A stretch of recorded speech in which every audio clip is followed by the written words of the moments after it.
नमस्कार साथियों, आप सभी का हमारे YouTube चैनल कृषि का ऑनलाइन क्लासेस में हार्दिक स्वागत है, अभिनंदन है।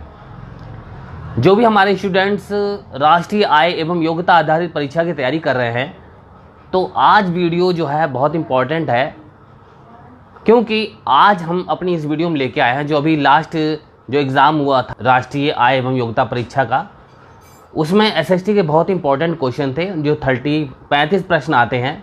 आज हम उन्हीं 35 प्रश्नों पर चर्चा करेंगे, उनके उत्तर भी बताएंगे और उन पर हम विस्तार से बताएंगे भी कि आखिर वो प्रश्न क्या थे।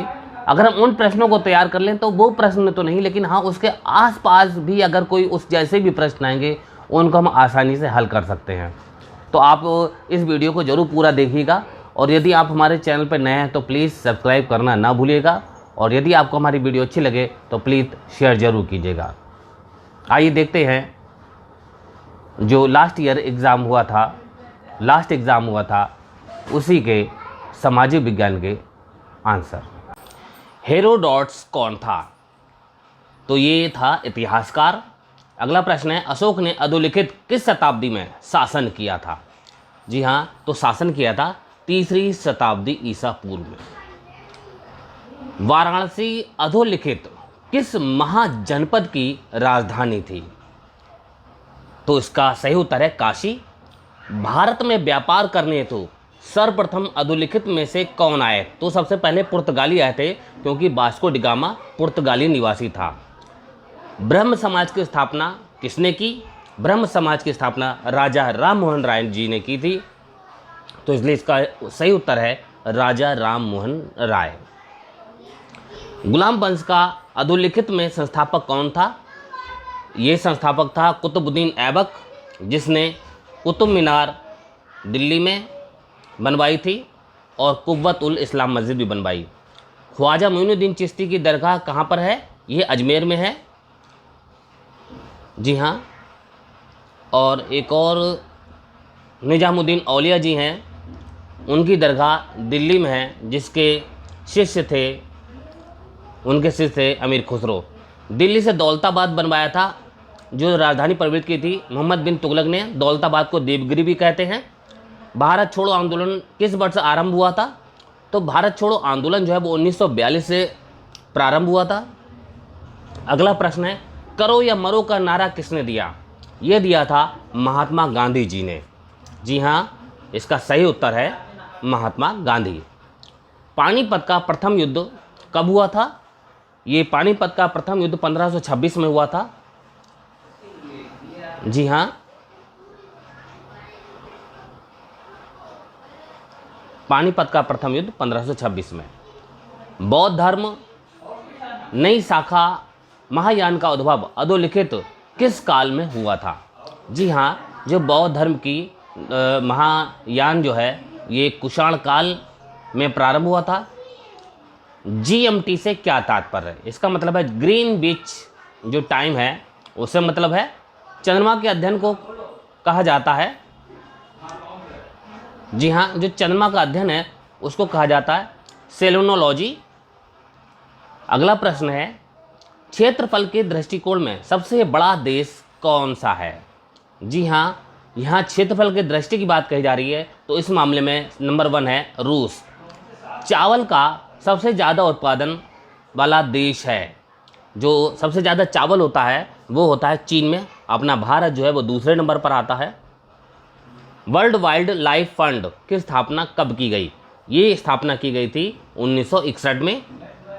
निम्नलिखित में से कौन सा देश सार्क का सदस्य नहीं है? जी हाँ, सार्क का सदस्य नहीं है सिंगापुर।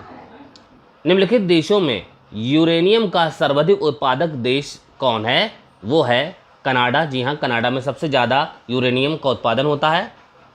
क्षेत्रफल के दृष्टिकोण से भारत का सबसे बड़ा केंद्र शासित निम्नलिखित में से कौन सा है? जी हाँ, कौन सा है? अंडमान और निकोबार। पश्चिम बंगाल राज्य की सीमा कितने देशों के संपर्क में आती है? ये देश हैं 3 देशों से पश्चिम बंगाल की सीमा टच होती है।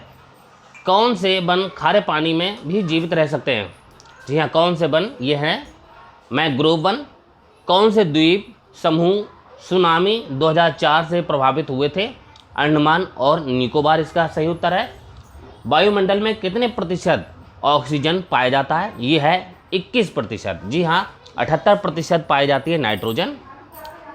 नगर पालिका का मुखिया कौन होता है? नगर पालिका का मुखिया होता है मेयर। जी हाँ, प्रधानमंत्री, राज्यपाल, सरपंच ये कोई नहीं है, इसलिए इसका सही उत्तर होना चाहिए मेयर। सर्वोच्च न्यायालय के मुख्य न्यायाधीश की नियुक्ति कौन करता है? ये नियुक्ति की जाती है राष्ट्रपति के द्वारा, तो इसलिए इसका सही उत्तर है राष्ट्रपति। जी हाँ, जो मुख्य न्यायाधीश है उनकी नियुक्ति की जाती है राष्ट्रपति महोदय द्वारा। भारत में संविधान दिवस कब मनाया जाता है? ये मनाया जाता है 26 नवंबर को। जी हाँ, इस दिन से ही बन के तैयार हुआ था, स्वीकृत किया गया था और 26 जनवरी 1950 को लागू हुआ। योजना आयोग की स्थापना कब की गई थी? जो योजना आयोग है उसकी स्थापना की गई थी 1950 में। जी हाँ, योजना आयोग की स्थापना की गई थी 1950 में। किस वर्ष बच्चों के अधिकारों के संरक्षण के लिए राष्ट्रीय आयोग की स्थापना की गई? जी हाँ, जो अधिकारों के संरक्षण की बात करें तो राष्ट्रीय आयोग की जो स्थापना की गई है वो की गई थी सन 2007 में। अगला प्रश्न है, भारत के संविधान के किस अनुच्छेद में अस्पृश्यता का वर्णन है? जी हाँ, यह है अनुच्छेद 17 में। भारत का संविधान कब लागू हुआ? देखिए, यहाँ लागू करने की बात कही गई तो 26 जनवरी सन 1950 को ये लागू हुआ था और 26 नवंबर 1949 को ये स्वीकार किया गया था। निम्नलिखित में से कौन मौलिक अधिकारों की श्रेणी में नहीं आता है? जी हाँ, इसमें से है संपत्ति का अधिकार जो है अब मौलिक अधिकार नहीं रह गया है। निम्नलिखित में से किसे निम्न सदन कहा जाता है? जी हाँ, निम्न सदन कहा जाता है, इसमें सही उत्तर है लोकसभा को। भारतीय संविधान निम्नलिखित में से कौन सी नागरिकता प्रदान करता है? जी हाँ, इसका सही उत्तर है एकल नागरिकता। मौलिक अधिकारों का संरक्षक है न्यायपालिका। जी हाँ, न्यायपालिका मौलिक अधिकारों की संरक्षक है। तो प्यारे बच्चों, आपको ये क्वेश्चन कैसे लगे?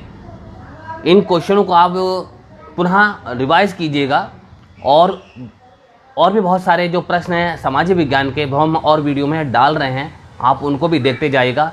साथ ही साथ जो रीजनिंग है उसको भी आप हमारे चैनल के माध्यम से देख सकते हैं। अभी कुछ दिन ज़रा समस्या बनी रही, इस वजह से आपके लिए वीडियो उपलब्ध नहीं हो सके, लेकिन अब आपके लिए पूरे जब तक आपका एग्ज़ाम नहीं हो जाएगा तब तक ये वीडियो रुकेंगे नहीं।